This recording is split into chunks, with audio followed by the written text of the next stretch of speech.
Hello everyone, CaddywhumpusGamer here, bringing you another episode of Minecraft Awakening. Today's episode we are going to be looking into some more stuff from Nuclearcraft. Alright, we're going to build something that I call a degradation reactor. I designed this reactor, its only purpose is to degrade fuel so that we can refine it, make more cells, degrade those, refine that, and keep doing that process until we get all the way up to Californicum, I believe is what it's called, and we use those to make the really good RTGs that give 500 RF per tick. I don't see a reason to constantly have to produce stuff and shove it into a reactor when we can get infinite RF from RTGs. Alright, so if you've never used these reactors from Nuclearcraft before, they're very similar to Tinker's smelteries, where you just need the wall and then you need set amount of space inside. Alright, so you don't have to fill in the edges. It might actually mess it up if you do fill those in, I think. I can't quite remember. I made blast resistant blocks to do the trimming on this. And on the corners, I used the blocks from Architecture Craft and the round outer corners for those, just to spice it up a little bit, make it look a little nicer, fancy it up. Alright, then I put a giant vibrant capacitor bank here. This thing holds 326,700,000,000 RF. Alright, that's like a massive amount of power for this point. It'll probably be very little pretty soon. Alright, so if you've never used these before, these things right here are fuel cell compartments. Alright, it's kind of hard to explain how these reactors work. If I put two of these directly touching each other, it doubles the heat. I think it's doubles. It increases the amount of heat, but it also increases the amount of power. And it's really hard to do, but I did the math, and hopefully I did it right. Otherwise, we're going to have a massive meltdown here. But the hottest temperature this should ever reach is 3,000 degrees. Alright, each one of these liquid helium reactor coolers cools for 125, which means I should only need 24 of these coolers for every single one of these that I add. Now, I am adding extra coolers just because I like to be on the safe side. You know, because why would you get it exactly when you can be a little on the safe side and not really lose a whole lot? So what I did was the inside of this is 22 by 22 by 22. Alright? So if you make it with those dimensions, and then what we're going to do is every other one of these is a cooler and every other one is a fuel cell. So it's like a checkerboard pattern. So if you lay down the whole bottom floor just like this, alright, then you're going to make sure you got a builder's wand and you're going to look for coolers. We got a bunch of those. We should need like 5,000 and something of those, I think. Alright, so we're going to fill up our inventory. We're going to swap out for the builder's wand. And we're going to bring this across. Okay, now this is 12 blocks high. Now the reason I did 12 was because you can see the way it's set up is with 12 and 12 back down is 24 for every single one of these fuel cell compartments. Alright, so if you make this 12 high and you just fill it in. Oops, I'm getting close to the end of my wand and coolers. Alright, let's build another wand. Build a few of them, throw that one in there, I'll repair it later. Let's see, cooler. This will take a little bit to do, but it is definitely worth it. It took me quite a while to save up enough of the helium cells to do this. Let's see, one more. Yeah, there we go. It took me a while to save up enough helium cells in order to, to make all of these cooling cells. I mean, like, it is time consuming. I think I have, I want to say like 10 helium collectors. Alright, another one. And one more. Another one. Ah, didn't have enough. Alright, let's see. Grab the rest of these. Man, I hope I have enough. I did the math on this.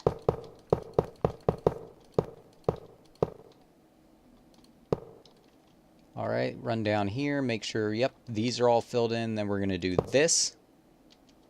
And then we'll fill in, I blocked myself in. All right, let's dig out of here. Actually, what I should have done was just dug out the front. All right, we're going to fill in this last little bit here with the coolers. All right, this is enough to keep the reactor from melting down. But I got all this extra space. Now, technically, I could just close this over if I wanted to. It's no big deal having empty space inside this reactor. That's one thing that's kind of strange about it. All right, but what I want to do is I want to degrade this as fast as possible. So if we look up Nuclearcraft, for some reason, it does not always want to do the @ symbol. All right, we need reactor speed blocks. All right, and what we're going to do is we are going to fill up the remaining space with those reactor speed blocks. All right, so let's grab a couple more wands. We're going to go across like this. Put this in here. All right, bring this all the way across. And remember, that's just the remainder of it. All right. Speed, let's grab another inventory full of these. And then I'm also going to set this up so that it just uses EMC to build all the fuel that it needs and the cells. Oops, now I need more wands. And I will grab more speed upgrades while I'm at it. So I'm not sure if I want to build this to cycle or just store up for a while, or if I want to build multiples of these. And I did the same thing again, so we're just going to dig out the front this time because it's faster. All right, put this in like this. And now we should have something interesting. I got the spot missing. All right, fill this in like this.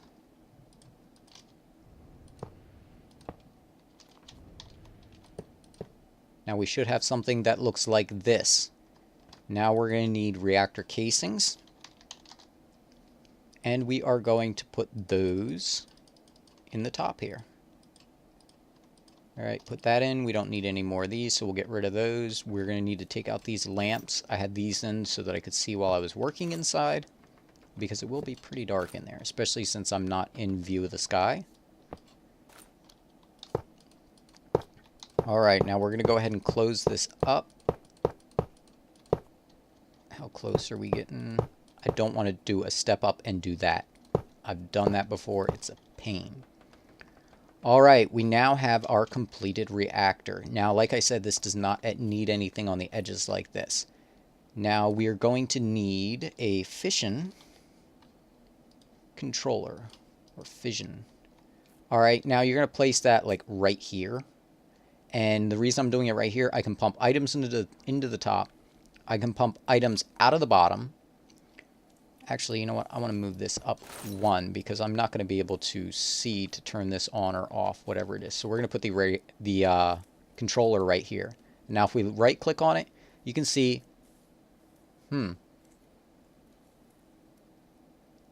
I'm hoping this is, oh yeah, that's right. Once I stick the fuel in it, it should straighten out. All right, we're going to put a chest here.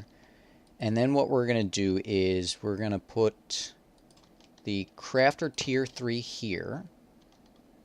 We're going to put, translocators here and here. And we're going to do this. Now we're going to put this here and here. And we're going to upgrade this. So this is going to go from here. This is going to go into here. And let's see. I need to go up here real quick and grab an ender chest. Let's see, actually I got one right here.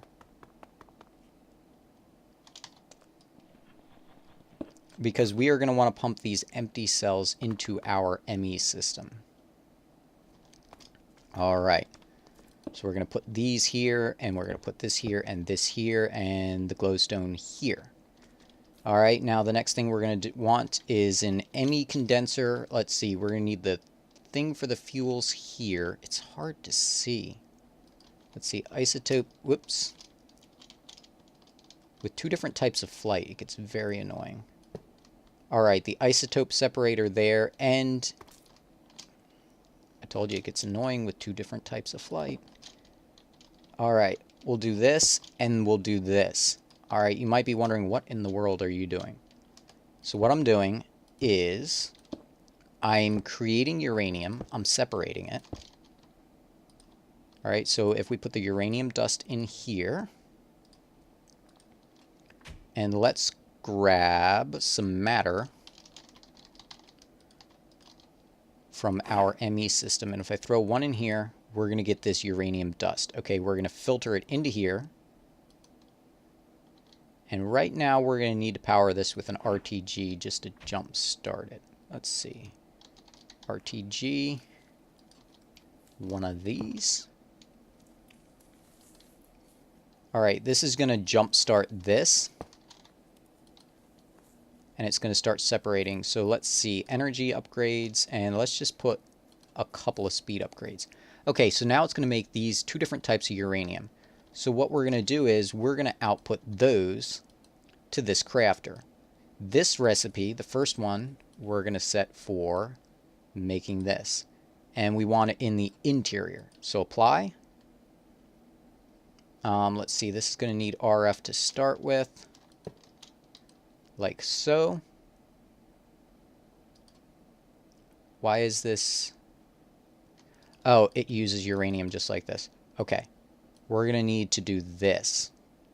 Okay, and then we go apply, and then it's going to do this. So now we need to use, let's see, I think it goes like this, and like this. Okay, we want it in the interior, apply, and then we are going to want cells like this. We're going to do this. And this is way too much EMC. So let's just grab one dark matter for this, because we are going to have to partition the crafter so that it doesn't just fill up with cells. Alright, now the next one, we're going to take one of these and, whoops, one of these. And this is going to go in the exterior one. So we hit apply, and boom, it just made those fuel cells and threw them into here, and they went into the reactor. And you can see, oh, I need a redstone signal. Lever. Lever or not, you throw it. Alright, so if we turn this on, you should see, get rid of this. There we go. Look how fast that runs through fuel cells. That is insane. I never actually tested this out. I designed it, so I'm actually kind of surprised it works. Yeah, it like instantly runs through cells. Okay, these things right here, the base lifetime is 1,000 seconds. Okay, this is going to generate 1,600 RF per tick. The base heat is 1,600. Watch this. I throw them in, all 7. 1, 2, 3, boom. That's how fast it goes through the fuel. All right, we've already got 7 million RF. I'm not really worried about the RF. I just want to catch some of it. You can burn through the fuel cells even if the RF is full on this. So you do have to be careful if you're going for RF. But me, I'm just trying to make fuel cells. This is awesome. Okay, you know what? Now that this is full strength, we can put all 8 of these in. Alright, and let's throw some more dark matter in here.